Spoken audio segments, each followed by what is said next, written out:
जिल्ह्यात 3 दिवस सतत कोसळत असलेल्या मुसळधार पावसामुळे पंचगंगा नदीची धोका पातळीकडे वाटचाल सुरू झाली आहे। यामुळे प्रशासनाने नदीकाठच्या गावांना सतर्कतेचा इशारा दिलाय।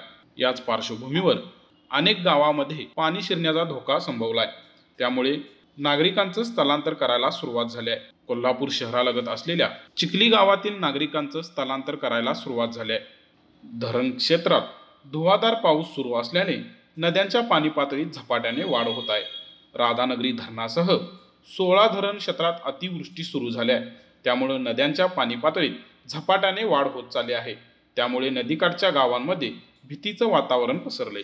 अशाच नवनवीन अपडेट्ससाठी डिजिटल कोल्हापूर चॅनेलला सबस्क्राइब करायला विसरू नका।